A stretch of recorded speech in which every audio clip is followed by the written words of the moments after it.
ನವದಂಪತಿ ನಡುವೆ ಸೆಲ್ಫಿ ವಿಚಾರಕ್ಕೆ ಕಿರಿಕ್ ನಡೆದಿದೆ. ಇದೇ ಕಾರಣವನ್ನ ಇಟ್ಕೊಂಡು ಫೋಟೋ ತೆಗೆಯುವ ನೆಪದಲ್ಲಿ ಪತಿಯನ್ನ ನದಿಗೆ ತಳ್ಳಿದ್ದಾಳೆ ಪತ್ನಿ. ರಾಯಚೂರು ತಾಲೂಕು ಗುರ್ಜಾಪುರ ಸೇತುವೆ ಬಳಿ ಇಂಥದ್ದೊಂದು ಘಟನೆ ನಡೆದಿದೆ. ರಾಯಚೂರು ಯಾದಗಿರಿಗೆ ಸಂಪರ್ಕ ಕಲ್ಪಿಸುವ ಗುರ್ಜಾಪುರ ಸೇತುವೆಯಲ್ಲಿ ಈ ಘಟನೆ ನಡೆದಿದೆ. ಯಾದಗಿರಿ ಜಿಲ್ಲೆಯ ಶಿವಪುರ ಗ್ರಾಮದ ನವದಂಪತಿ ಹೈ ಡ್ರಾಮಾ ನಡೆದು ಹೋಗಿದೆ.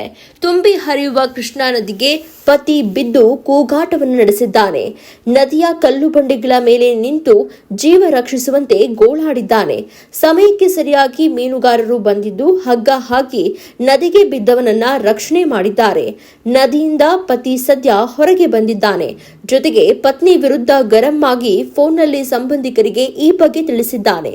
ಕಳೆದ 2 ದಿನಗಳ ಹಿಂದೆ ನಡೆದ ಘಟನೆಯ ವಿಡಿಯೋ ಇದೀಗ ವೈರಲ್ ಆಗ್ತಾ ಇದೆ.